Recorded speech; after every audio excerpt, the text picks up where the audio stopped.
네, 오늘의 말씀은 골로새서 3장 16절 말씀입니다. 골로새서 3장 16절입니다. 다 찾으신 줄 알고 제가 봉독하겠습니다. 그리스도의 말씀이 너희 속에 풍성히 거하여 모든 지혜로 피차 가르치며 권면하고 시와 찬송과 신령한 노래를 부르며 감사하는 마음으로 하나님을 찬양하고 아멘. 오늘 우리 모두에게 하나님의 큰 은혜가 임하기를 한 번 더 축원합니다. 자, 오늘은 묵상 5번째, 오늘 마지막 시간입니다. 제목은 은혜는 나눌수록 커진다입니다. 은혜는 나눌수록 커진다. 큐티의 정의를 제가 한번 가지고 왔는데 한번 같이 한번 읽어보겠습니다. 2번 읽어보겠습니다. 시작. 큐티는 매일 조용한 시간과 장소를 정하여 하나님을 개인적으로 만나는 시간으로 성경 말씀을 통하여 나를 향하신 하나님의 말씀을 듣고 묵상하며 삶에 적용함으로써 삶의 변화와 성숙을 이루고자 하는 경건 훈련이다. 한 번 더 읽겠습니다. 처음으로요.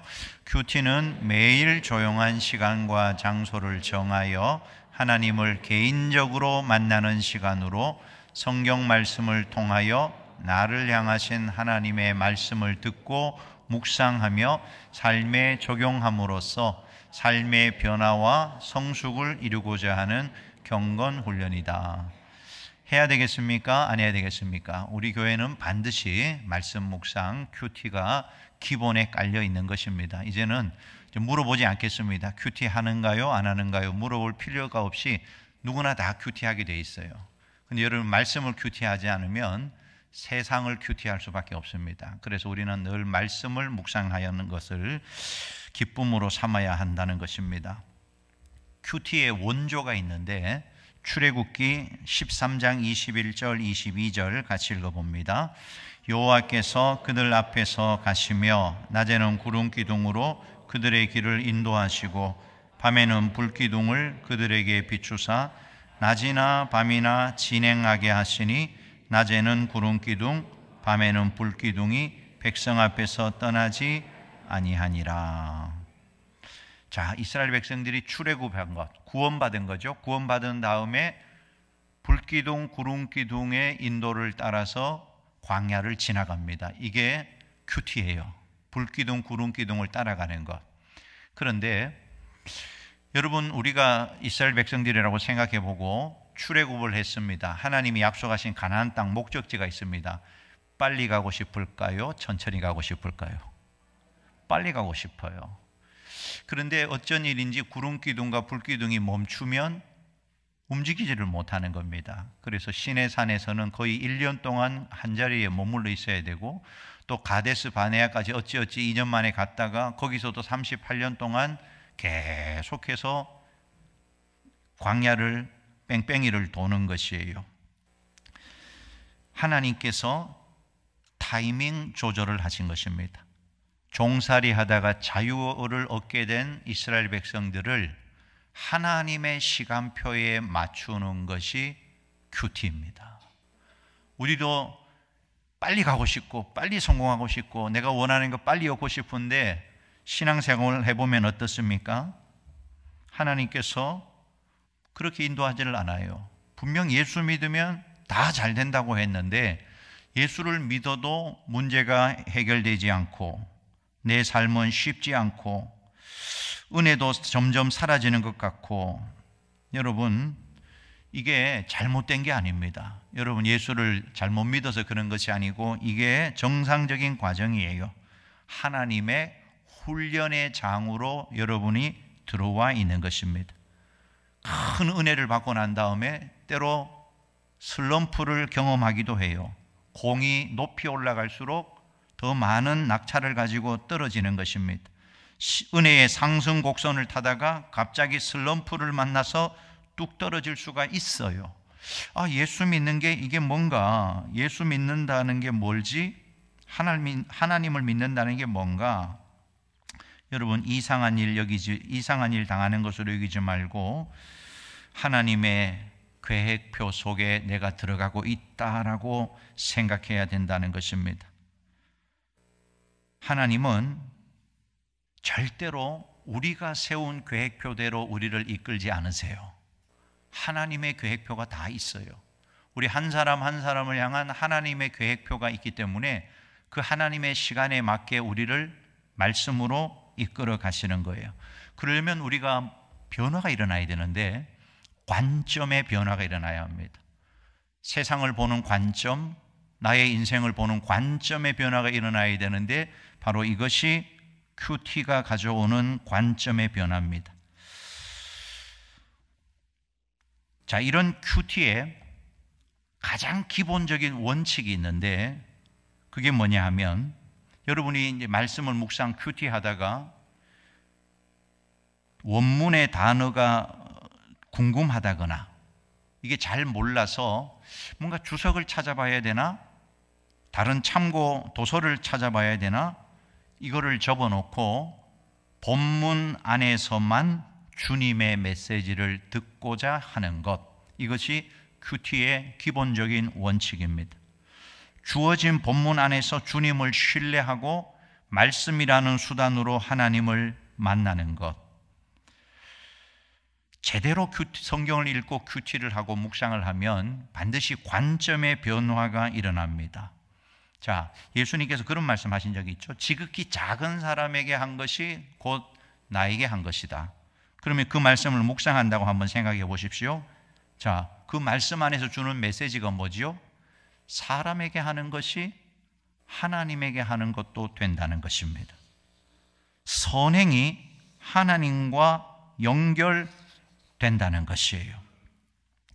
성경은 구체적인 이런 이야기들이 너무너무 많이 나오는 것입니다. 자, 지금 성경 안에서만 메시지를 받아들였죠? 성경 안에서만 건져 올린 메시지이죠? 사람에게 한 것이 하나님에게 한 것이다. 그러니까 우리의 선행이 하나님과 연결될 수 있다. 그래서 무엇보다도 큐티의 가장 중요한 것은 본문 중심으로 가야 한다는 것입니다. 자꾸 뭘 특별한 주석이나 뭐 독특한 해석을 뭔가 뭐 좀 쌈박하게 뭐 새롭게 뭐 약간 뭐 독특하게 해석하려고 그렇게 할 필요가 없어요. 자, 기억하십시오. 그 본문이 스토리를 통해 나에게 메시지를 줄 때 내 삶의 변화가 일어납니다. 다시요. 본문이 스토리가 있잖아요. 성경의 스토리가 나에게 메시지를 줄 때 내 삶의 변화가 일어나는 거예요. 관점도 바꾸어지고 인생도 바꾸어지는 것입니다. 그래서 항상 큐티를 제대로만 하면 놀라운 변화가 일어나는 것이에요. 여러분 큐티의 능력을 꼭 믿으시기 바랍니다. 다시 큐티의 정의로 한번 다시 돌아가 볼까요? 그거 한번 띄워봐 주세요. 큐티의 정의. 여기에서 제일 중요한 게 뭘까요? 큐티의 정의 중에서 여러분이 생각할 때 제일 중요한 게 뭘까요? 맞추는 분 상을 줘야 되겠어요? 말씀에 순종하는. 또 뒤에도 한번 넘어가 보세요. 어떤 삶의 변화와 성숙, 이게 중요할까요?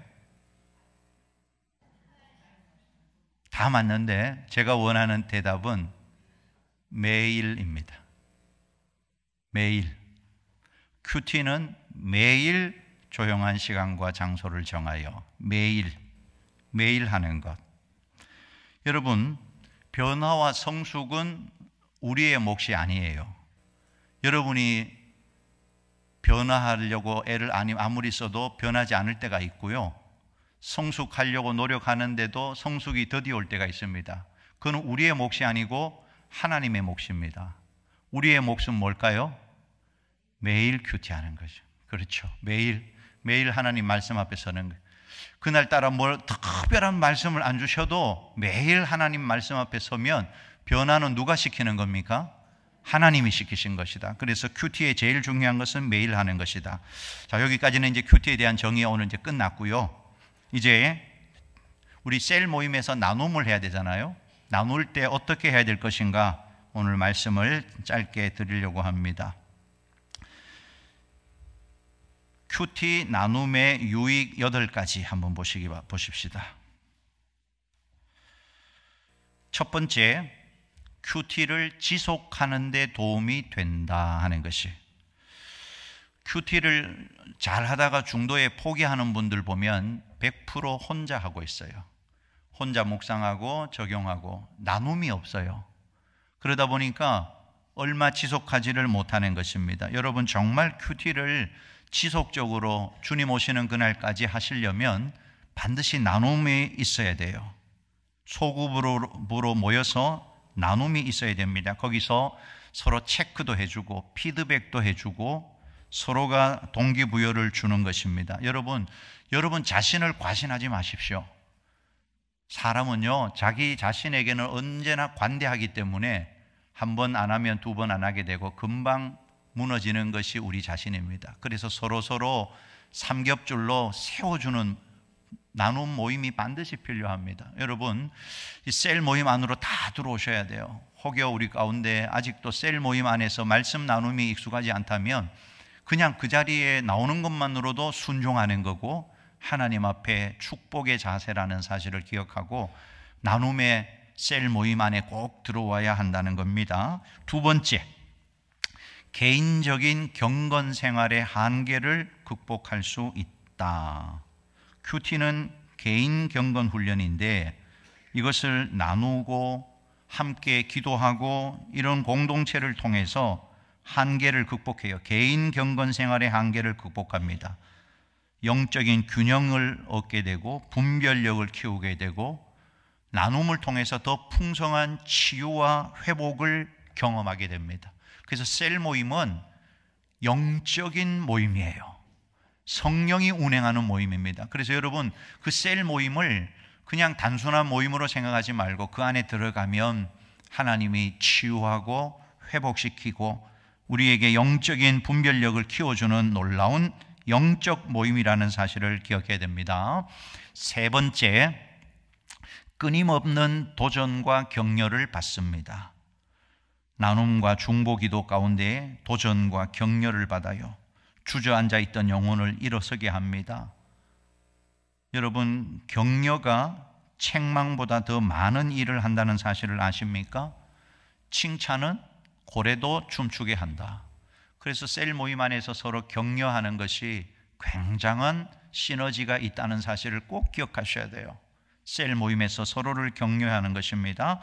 네 번째, 말씀에 대한 더 큰 깨달음을 얻는다. 말씀을 나누는 시간은 마치 퍼즐 맞추기 시간이에요. 셀 모임이 함께 모여가지고 그 한 주간 말씀으로 은혜 받았던 것을 나누는 시간은 퍼즐을 맞추는 거라는 거예요. 각자가 들고 온 퍼즐을 딱딱딱딱 맞추고 나면 희한하게도 하나님의 은혜가 경험되어져요. 아멘 하시기 바랍니다. 퍼즐 맞추는 거예요. 영적인 퍼즐을 맞추는 시간인 것입니다. 다섯 번째는 투명성을 훈련할 수가 있다는 겁니다. 말씀이 우리에게 임하면 우리 안에 고뇌와 아픔이 다 드러나요. 이거를 솔직하게 셀 모임에서 나눌 수 있을 때 깊은 교제 안으로 들어가게 된다 하는 것입니다. 교제가 깊어지면 자신의 연약한 부분까지도 나눌 수 있게 되는 거죠. 그 나눔의 고백 가운데 치유하시는 성령의 은혜가 임하는 것입니다. 여러분이 그 나눔하는 가운데 나의 아픈 부분이지만 이것을 나누는 그 고백 가운데 성령이 기름 부어 주심으로 치유의 역사가 일어나는 것입니다.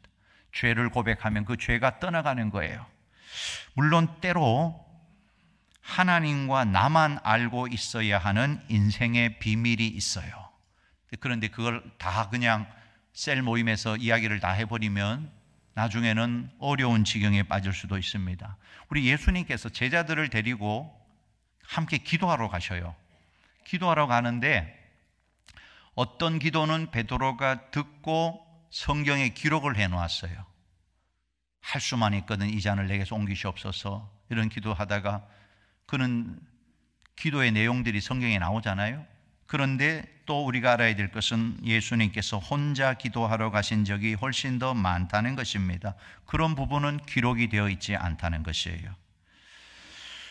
여러분, 굳이 누구에게 이야기하지 않아도 되는 게 있습니다. 오히려 그 이야기를 하고 나면 후폭풍이 더 커지게 되는 경우도 있다는 거예요. 마음 아픈 일이 또 생길 수가 있다는 것입니다. 그래서 때로는 비밀은 비밀로 남아 있어야 됩니다. 그래서 여러분, 성령께서 허락하시는 대로 성령의 인도를 따라서 여러분의 마음을 나누어야 돼요.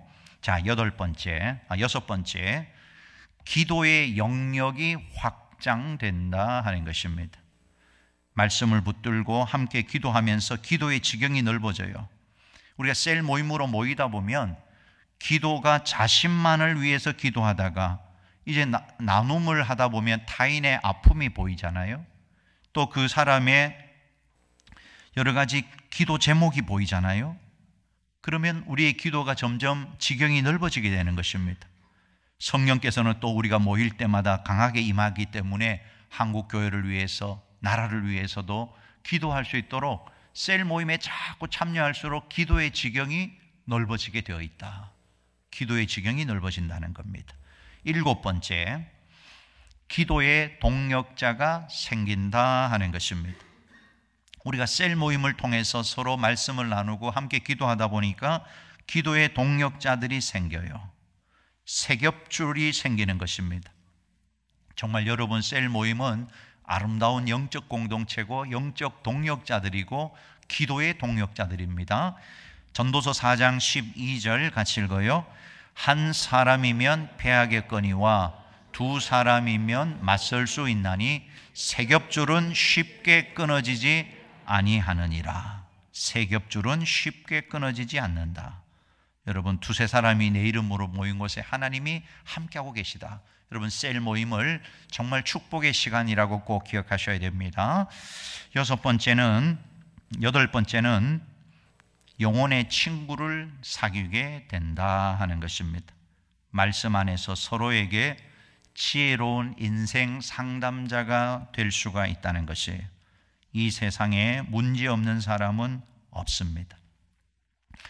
셀 모임을 하고 나눔을 하다 보면 나하고 똑같은 문제로 고민하는 사람이 있다는 것을 발견하게 될 거예요. 나눔을 통해서 더 많은 경험을 공유하고 서로가 서로에게 멘토가 되어주는 역할이 셀 모임인 것입니다. 골로새서 3장 16절 오늘 본문이에요. 같이 읽어요. 그리스도의 말씀이 너희 속에 풍성히 거하여 모든 지혜로 피차 가르치며 권면하고 시와 찬미와 신령한 노래를 부르며 감사하는 마음으로 하나님을 찬양하고. 우리 성도의 가르침은요, 피차 가르침이에요. 누가 일방적으로 주입하는 게 아니고 셀 모임을 통해서 서로가 가르치고 서로가 배우고 하나가 되어가는 공동체가 된다는 것입니다. 이런 아름다운 나눔이 있는 우리 셀 모임 공동체가 꼭 되기를 주님의 이름으로 축원합니다. 자, 그러면 이제 이것만 하고 말씀 맺겠습니다. 큐티 나눔의 원칙 세 가지. 큐티 나눔의 원칙 세 가지. 첫 번째, 자신의 적용을 나누라. 큐티 나눔을 하는데 어떤 사람은 남의 이야기를 쭉 장황하게 늘어놓고요, 또 어떤 사람은 본문을 설명하는 것으로, 본문에서 내가 이걸 깨달았다는 것으로 그런 이야기만 쭉 나열하는 사람이 있어요. 여러분, 큐티 나눔 시간은 설교 시간이 아니에요. 하나님이 오늘 나에게 어떤 말씀을 주셨고 나는 그것을 삶에 어떻게 적용했고, 이게 나누는 거예요. 그러니까 깨달음을 나누는 게 큐티 나눔이 아니고, 깨달은 다음에 어떻게 실천했는가 적용을 나누는 것이 큐티 나눔입니다. 이게 핵심인 거예요. 깨달음, 나는 이거 깨달았다, 이 말씀에서 이런 은혜가 있었다, 거기까지 하면 안 되고 깨달은 말씀을 내 삶에 어떻게 적용했는가를 나누는 것이 셀 모임 큐티 나눔이다 하는 것입니다.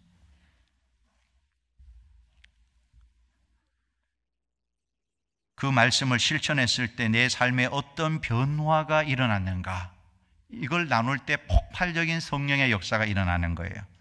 사실 우리는 머리로는 많이 알고 있습니다.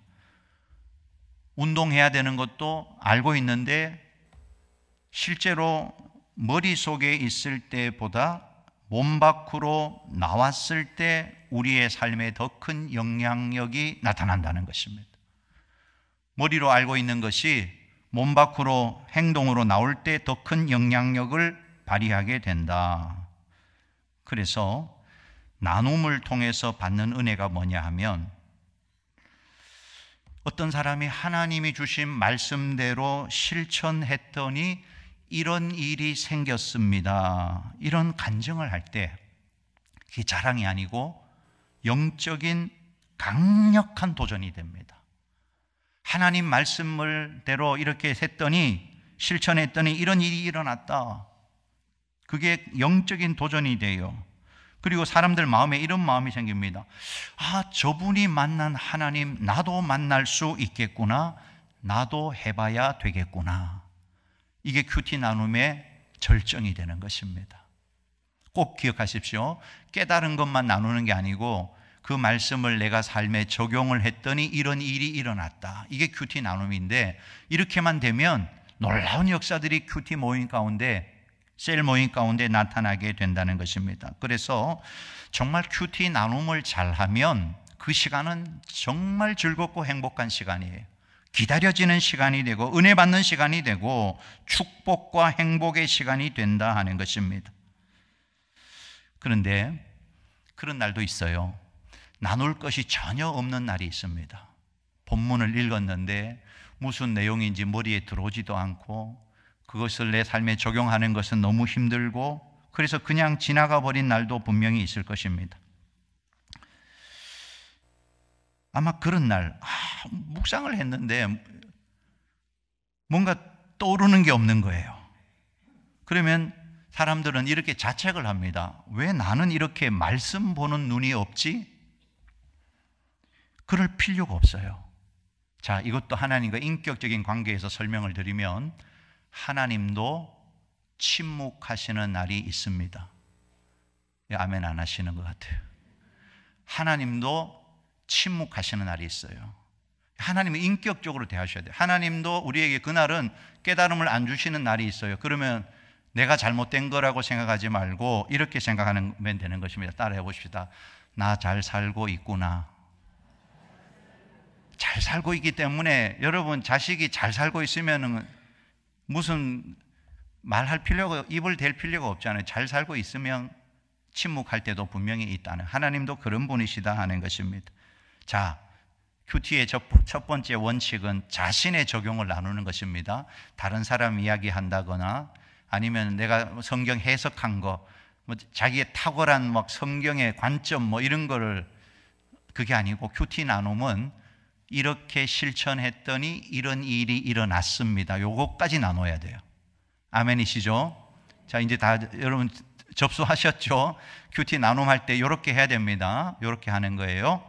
자, 두 번째, 기쁘고 즐겁게 나누라 하는 것입니다. 큐티 나눔 시간은, 따라합시다, 잔치의 시간이다. 왜 잔치냐면 서로 준비해온 잔치상을 나누는 시간이 큐티 나눔 시간입니다. 잔치상을 가지고, 여러분이 은혜 받은 은혜의 잔치상을 가지고, 그러니까 여러분 큐티 나눔하는 날은 잔치상이 여러 개가 되는 거죠. 6명이 모였으면 6개의 잔치상을 펼쳐놓고 즐거운 잔치, 파티를 하는 것이 큐티 나눔 시간이다 하는 것입니다. 그런데 나눔 시간에는 하나님께 초점을 맞춰야 돼요.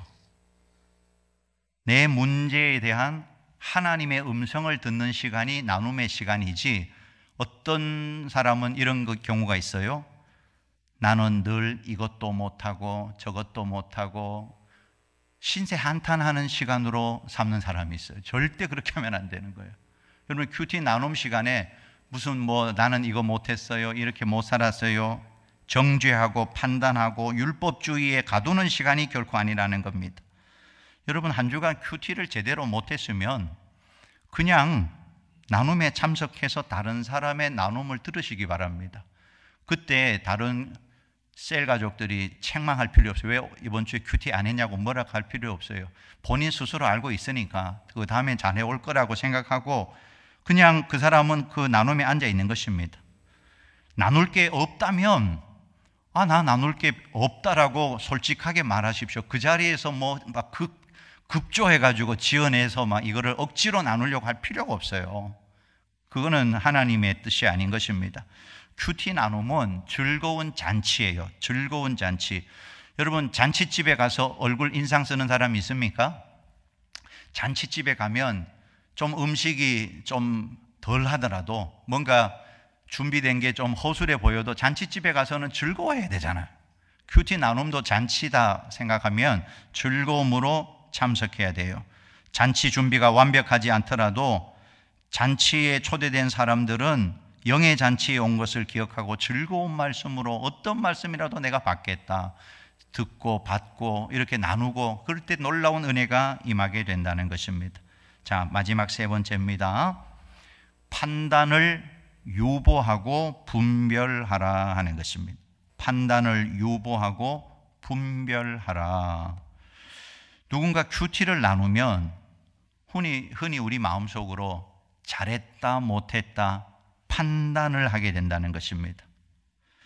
아니, 이런 적용이 나오다니 저 사람은 도대체 성경을 아는 거야 모르는 거야, 이런 생각이 들 때가 있어요. 그런데 기억하십시오. 사람은 성장의 단계가 다 다른 것입니다. 지금은 어설픈 것 같지만 그 사람도 점점 주 안에서 성장하게 될 것입니다. 잘했다 못했다라는 것은 판단하는 거예요. 분별을 해야 됩니다. 성도들은 누군가를 판단하면 안 돼요. 판단은 하나님만 하실 것이고 분별은 우리가 할 수가 있어요. 그러니까 판단은 자기가 기준이 되는 거고 분별은 주님이 기준이 되는 것입니다. 성경을 잘못 이해하고 해석했더라도 심각한 정도가 아니라면 셀 가족들이 그냥 다 들어주셔야 되는 것입니다. 꼬집어 지적하지 않아도 언젠가 스스로 깨닫게 되는 날이 온다 하는 것입니다. 대신 격려해 주십시오. 큐티는 굉장히 주관적인 사건입니다. 하나님이 저 사람에게는 저렇게도 말씀하실 수 있구나라고 생각하면 되는 것입니다. 여러분, 우리가 나눔을 하다가 보면 분명히 저 사람에게 하나님이 주신 메시지인데 그날 내가 듣는 순간 나에게도 은혜가 되고 도움이 될 때가 많이 있어요. 그 말씀들의 풍성함을 누리셔야 한다 하는 것입니다. 자, 말씀 준비된 건 많지만 시간이 많이 갔기 때문에 여기서 정리하도록 하겠습니다. 여러분, 특별히 오늘 헌신 예배 드리는 6, 7남전도 회원들, 말씀의 훈련을 잘 받아가는 것이 하나님 앞에 쓰임받는 귀한 일꾼이 된다는 사실을 기억하셔야 됩니다. 우리가 거룩을 지키기 위해서는 더 적극적인 신앙생활을 해야 됩니다. 세상에, 여러분, 우리가 세상 사람하고 똑같이 살아가고 있다는 것은 이미 타락한 거예요. 우리는 세상과 구별되어야 한다 하는 것입니다. 거룩을 지켜내기 위해서 적극적으로 신앙생활을 해야 한다 하는 것입니다. 우리가 느슨하고 소극적인 신앙생활을 하고 있다면 이미 세상의 영향력 아래에 들어가 있을 가능성이 많습니다. 신앙은 항상 적극적이어야 해요. 아멘 좀 하시기 바랍니다. 신앙은 뜨거워야 되지, 신앙이 느슨해져 있다, 신앙이 그저 미지근한 상태에 있다, 이미 세상의 영향력 아래 들어가 있다는 것입니다. 회개하셔야 합니다. 신앙은 뜨거워야 해요. 적극적이어야 해요. 그래서 뭔가 좀 해이해졌다고 하면 내일부터 새벽 기도에도 더 나오시고, 아멘 하셔서 감사해요. 그렇게 맞는 거예요. 자기가 신앙이 무덤덤한데 그 상태로 그냥 내버려 두고 있다는 건 이미 타락한 거예요. 신앙생활은 항상 적극적이어야 되고 뜨거워야 되고 항상 주님께로 더 가까이 나아가야 되는데, 특별히 이 말씀 묵상이 얼마나 중요한가를 꼭 기억하시고, 우리 교회는 말씀 묵상 또 셀 모임을 통해서, 나눔을 통해서 두 날개로 날아오르는 건강한 교회가 꼭 되어지기를 주님의 이름으로 축원합니다.